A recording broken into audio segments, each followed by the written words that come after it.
Welcome back to our series where we are hearing PhD level research chemists describing the latest discoveries in indoor air quality. This is from the Chemistry of Indoor Environments program, which was 10 years long. I am Corbett. I am your translator. This is going to be one of my favorite ones that we've done so far. And I hope that you've been tuned in to all the ones that have happened before now. There are going to be 31 of these total. So Jienan Lee is awesome. We filmed him for season 3 of Home Diagnosis, which is our PBS series about the science of homes. If you haven't seen that, it's amazing. Please do go watch that.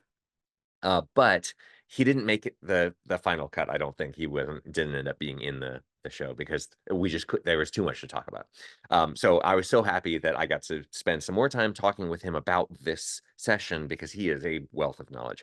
So we are talking today about contaminant loading of surfaces. And the surface thing is something that we've been talking about for a couple of weeks. We're going to be getting off of this surface horse soon. In fact, you're going to hear some panels coming soon of them discussing and kind of talking about more kind of practical, real life examples of how this stuff might matter. I hope that you find this as fascinating as I do. And please don't forget, share this stuff with your friends. All right, here we go. So in the early spring of last year, we did a series of indoor experiments in the NIST Zero Energy House. So our project is called CASA, briefly for the chemical assessment of surfaces and air studies. What we're focusing on is how the chemical and environmental perturbations, such as welfare smoke and outdoor ozone, will influence the indoor chemistry. And here's one of our sub-studies about the smoke VOC partitioning and how this partitioning will influence the air cleaning technologies. So as we know, the welfares are becoming bigger and more frequent due to the climate change and human behavior.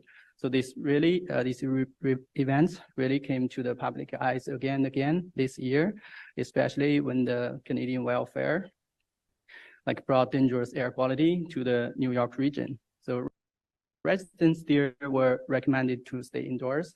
However, those toxic gases and particles from the welfare smoke can still enter our homes and make it unhealthy to breathe the indoor air. Quickly, I want to remind everybody of one of the fundamentals of all of this chemistry of indoor environment stuff. The indoor environment can be, and it's been measured, that's what these researchers were doing, can be exponentially more polluted than outdoors. These events that have been happening and that will continue to happen are temporary extreme pollution events outside. And what he's going to be talking about during the session a lot is spikes. So when we have a spike in pollution, it turns out that spike then charges basically our battery of all of the things around us that then can give us that pollution over a long time. And I just want to remind everybody that indoors, those spikes happen every time we cook, clean, or occupy a space. So if you're going to do something like smoke indoors for only 10 minutes, don't think that it's just 10 minutes and then it'll take a minute or 10 minutes or whatever to go away. What you are doing every time you smoke indoors or cook without your kitchen hood on or do any of these things, use a lot of bleach all over the place, you are charging your battery and then it's going to give off that pollution to you for a long time to come. So this is one of the fundamental things about the indoor environment that is just critical to understand. We want to avoid these spikes. So to explore the fate of indoor VOCs, we add smoke into the test house by burning the pine wood chips with this cocktail smoker. And then we monitor the VOC concentration changes. So we found that the HMF here, the hydroxymethylfurfural, is one of our smoke tracers. And we found that its concentration never returned to the background level, even days after smoke additions.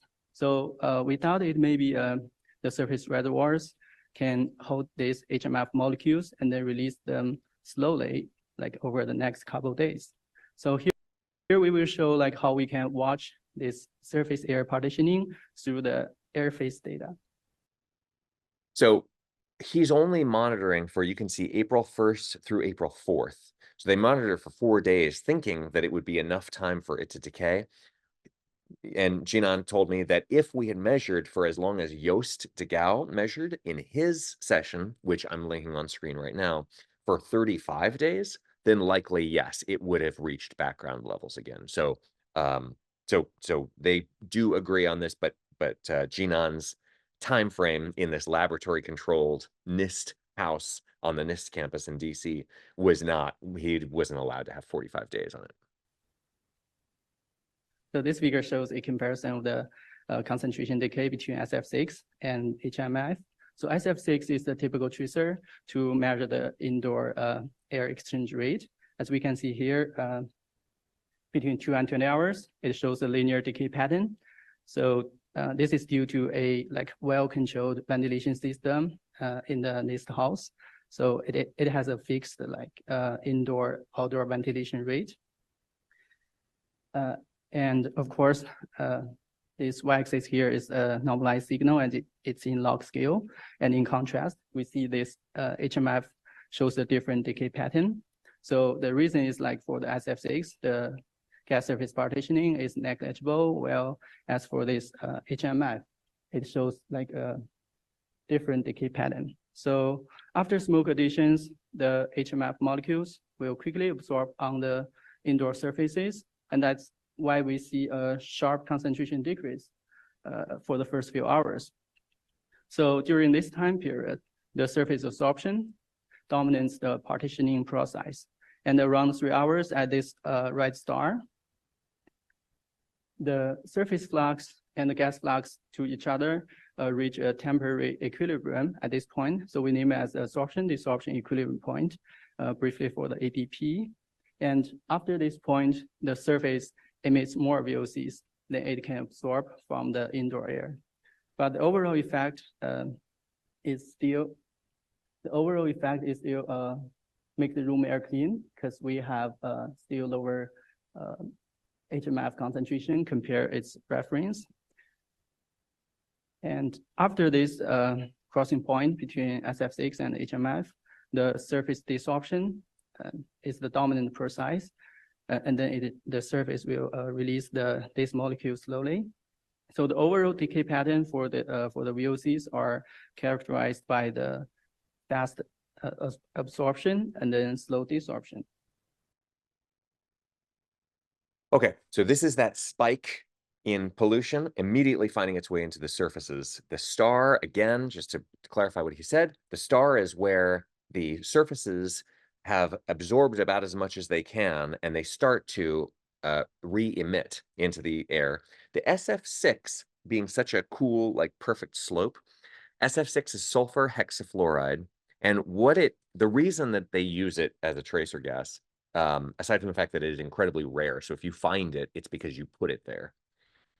They are using this because it doesn't bond with physical bonds or chemical bonds, because it is, as a molecule, it's too symmetrical, and there's no charge available to other compounds. So it's not like a very magnetic, if you think of things that way, which a non-chemist would. By the way, these VOCs that he's dealing with, volatile organic compounds, just as a quick review, these are molecules that have carbon in them. That's the organic part. Volatile means they like to be in the air. They'll jump off surfaces in the air. There are a whole bunch of gradations of species. I did not know this, but there's VOCs. If we say VOCs, we mean all of these organic compounds that can be in the air. Some of them are IVOCs, intermediate VOCs. Some of them are semi-volatile organic compounds, SVOCs. Anyway, some of them really don't want to come off of the surface that they stick to. And in fact, although he said that, yes, if you measure long enough, it looks like the surface would be cleaned of them. When you look at the air concentration, the stuff that's coming off of them, some of these, because they like to stick to the surfaces, might stick to, carpet instead of cloth, instead of hard surfaces, instead of whatever, porous surfaces for years or even decades. So it's not always true that they're going to come back off and that the surface will end up being clean at the end of it. Some of them are actually really, really sticky. And we also have some other measurements that show the similar partitioning behavior. The blue squares here represents the total water soluble organic carbon, and the red line here represents the mass change of a surface film. So we can see after smoke addition, the organic carbon concentration in the gas phase decreases, and then correspondingly we see the mass increase. And during this time period, like the mass increase due to the surface absorption, and it reached its highest highest mass at this absorption desorption point, and then later the surface mass decrease is due to the surface desorption. You could think of this point as it being saturated, the material, whatever it is, and every material will act differently, but it's totally saturated with the substance that it's absorbed, and now it's going to have to start releasing it. I still get used to this. Okay, next. Yeah, and this figure shows the concentration decay, so for VOCs, and looks like larger molecules tends to decay faster and have longer ACP timescales. So this is more clear if we plot more ACP values of more VOCs against their saturation concentration, C star here. So with increasing C star, the ACP timescale decreases. That means like for more volatile VOCs, they will reach this timescale quickly. And the color bar here represents the oxidation state of those VOCs. And we found that more oxidized and more functionalized VOCs will have longer ACP timescales, implying a stronger interaction with the indoor surfaces for those VOCs. Here we also estimate like where the VOC will go, like after smoke additions. Y-axis here is the mass distribution ratio exactly at the ADP point. And so we see with increasing the blue, red, and orange bars represents like the gas, the ventilation, and the surface sink respectively. So with increasing octernal air partition coefficient, more masses will go to the surface sink. And the large area of the orange bars indicates like the surface reservoirs have great capacity to hold those VOCs before they can be ventilated out by the ventilation system. Just to clarify, this log down here, these species over here of these compounds, these are a bunch of different kinds of chemical compounds, each one of these bars. These are more volatile, and these are less volatile, meaning that they would rather be on the surface. So it actually makes sense that they would be more on the surface, but look at how incredibly much they are on the surface. So this is like surface cleaning. He's going to talk about it, but like super important. You have to clean your surfaces. You can't just have good air quality and have a good filter and then or use an ERV or whatever it is that people I think trying to do. You got to clean. Maintenance is life. Life is maintenance. Look at how little air contains these molecules. The ventilation, by the way, this is this is important. You do want to get rid of it. And this, I think, would include infiltration and exfiltration. So just standard air leakage as well. And in the right figure, we made a comparison between the observed surface air partition coefficient and the modeled KOA values.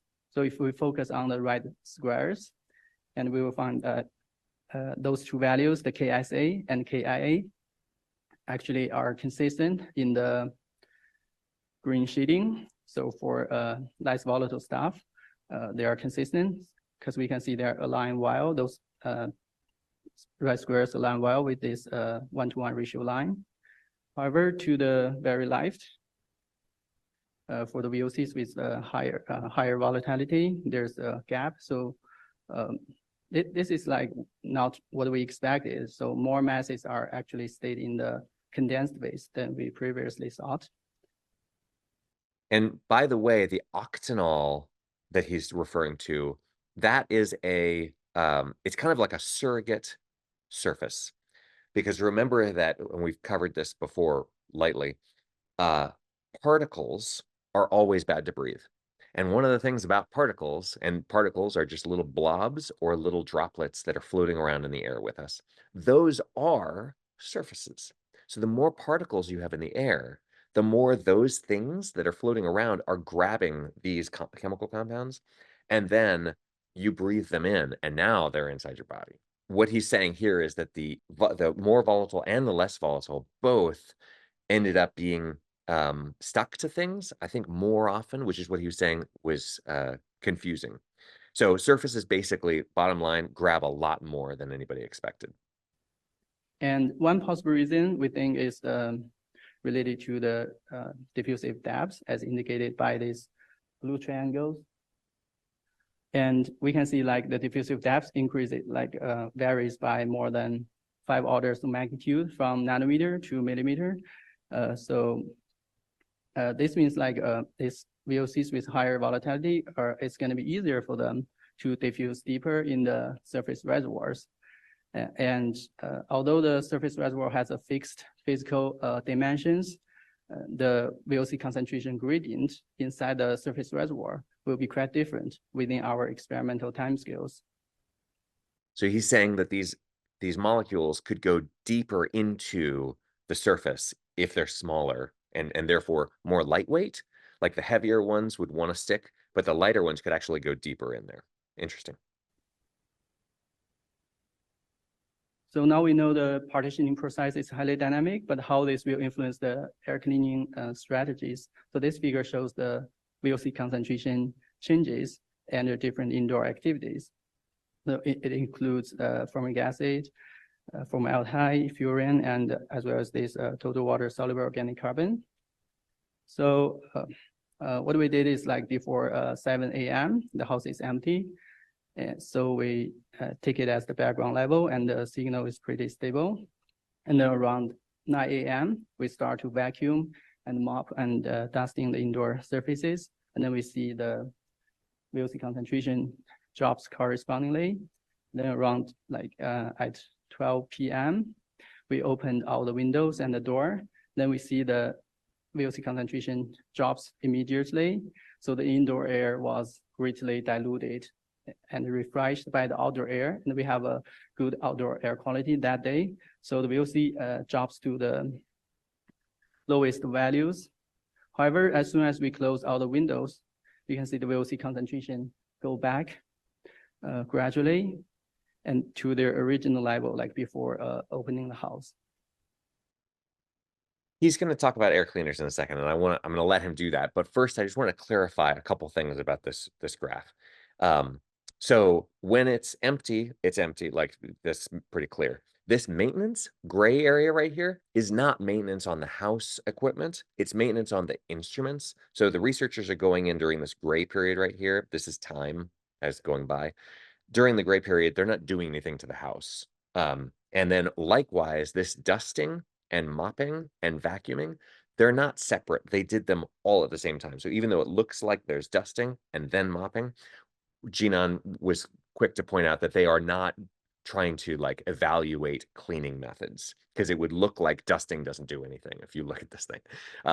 So yes, the cleaning did help a little bit when then it's going down over the next a little while. This right here, opening all the windows and leaving all the windows open, is why, again, like just one more reason, opening windows doesn't work, because you have to at some point close them again. And when you do, you're gonna have a problem. Like the pollution just jumps right back up. In fact, I mean, look at the curve on this. It literally jumps up. These little things that happen right in here, those are outdoor pollution events. Also, why you don't want to open windows as your reliable source of fresh air for your family, because like you're at the whim of not just temperature and humidity, but also any pollution events that are happening outside miles away. And they'll just drift over you and then kind of affect your home. So the air cleaning portion here, I think it was pretty interesting. We also run some air cleaners during nighttime hours, but looks like this air cleaner is not very effective. So if we see these three VOCs and the total water soluble organic carbon, they have a pretty similar concentration patterns for different indoor activities. But we also want to know like how about like other VOCs. So this curve plot includes more than 40 chemicals, and x-axis here is the carbon number of those chemicals, and y-axis are their oxidation states. So each circle here represents one chemical, and the circle size represents its normalized concentration to the background level. So of course, for the background, the equal weighted cleaning effectiveness of those chemicals are 0. And after surface cleaning, we see fewer VOCs. So the overall cleaning effectiveness is around 40%. We thought like cleaning surfaces will help us to remove part of the surface reservoirs, and then the cleaned surface can also take up more pollutants from the air phase. And this figure shows for the house opening, it is the most effective. However, as we discussed, it is not permanent. And opening the house also really depends on the weather and the outdoor air quality. Lastly, for the air cleaner running, so we have several VOCs increases, well, several decreases. So overall, it is not significant effect. Okay, so clarify something about these air cleaners that they've got. You'll hear a lot of these researchers talk about a Corsi-Rosenthal box, which is, we've talked about as a Comparetto on this channel also. It's just a fan on top, a box fan, with a box made out of filters around it. The air cleaners that Jienan was building were not these things. So this is something that Joost de Gouw, in the session that I already referenced here about wildfire, about the wildfires in Boulder County, Colorado, the Marshall Fire, we're talking about really being effective. And here, Jienan is saying, like, nope. In fact, in some cases, you can see that some of these dots, that whatever this compound is right here, got bigger when they ran the air cleaner. So a few differences. Number one, these were commercially available air cleaners that Jienan's team was using, and they were not big on the carbon. So there's two kinds of air cleaners. One is going to focus more on the particles, and that's going to be a HEPA air cleaner. And a HEPA air cleaner is going to have like a big gnarly HEPA filter in it. And it'll also have a little nice carbon filter. The ones that Joost was using were like carbon filtered. They had a lot more carbon mass, activated carbon mass in them. And that mass is what grabs the VOCs. So these ones that they were using were really focused on particles. They were engineered to be particle grabbers, not VOC grabbers. And that's part of why you're seeing this not work very well. The second thing is electronic air cleaners and the materials that they are made from are surface reservoirs too. So you're technically adding more surface area. And in the case of like a HEPA filter, a lot more surface area for these VOCs to like land on if they feel like it, and then come right back off whenever they don't feel like it anymore. So I thought that was just really mind-blowing. The filter itself now can become a part of this pollution spike being a charged battery and then giving us pollution over a longer term. Now, the one last thing is that he said quickly, the cleaned surfaces right here, once you actually do the surface cleaning, what you have done is prepare that surface to grab more, to become a filter again, to grab even more of these volatile organic compounds. And he said that is a good thing. So what you want to do is capture and then dispose. And so when you're cleaning a surface, it's immediately going to get soiled again. And that's awesome because then you can clean it again and you're literally moving mass of material that you don't want in your home outside, as long as you're washing it down or putting it in the garbage or whatever it is. So I was wondering, like, how could this happen? Were all the air cleaners we used in our campaign not so effective, not powerful enough? So we further run the most powerful air cleaners we use, and with the highest airflow rate, and we see some removal effectiveness. And overall, the effectiveness is not ideal. The highest is like around 15%, and as the background concentration of the VOCs increases, the cleaning effectiveness drops. So looks like the overall effect is not good. So we think this is maybe related to a competitive process between air cleaning and surface emissions. So usually we test our cleaners in the small chamber or in the lab with clean surfaces. However, the house usually have abandoned surface reservoirs, and these reservoirs are emitting VOCs all the time. So in other words, if the house surfaces were not properly cleaned, then it will be very challenging for those air cleaners to compete with the surface emissions. So the one thing that I'm picking up from this chart of all of these different species of chemicals is that volatility matters. So on the one hand, I like to say like bringing bad things inside your house is kind of unavoidable because we are technically bad things. Like we're going to off gas stuff ourselves, but having like paying attention to what you're bringing into your home is a useful thing, and making sure that you have spot ventilation, spot exhaust where it needs to be in kitchens and bathrooms and things like that. Don't bring your gas cans inside the house. Don't have them in your basement. If they're in the garage, test the garage and make sure that it's actually not part of the house, because often you'll be surprised by that. So here are the general conclusions, and thank you for listening. These guys are all limited to 12 minutes. So I just wanted to say that the cleaning adds reservoirs by making surfaces available to absorb stuff, but it's also going to reduce the films and the particles. And both of those things are good. So bottom line here, cleaning is super important. We're all going to be exposed to pollution. VOCs are unavoidable. We emit them, but cleaning stuff is so, so important. I'll have a client who will be like, well, I've got environmental sensitivity. I have 2 floors and we have to have carpet for one reason or another. And it's like, great, let's get a vacuum that's automatic, like a little robot that's just going to wander around and vacuum once a day. And it's got a HEPA filter in the air side. So it's not blasting these particles up into the air.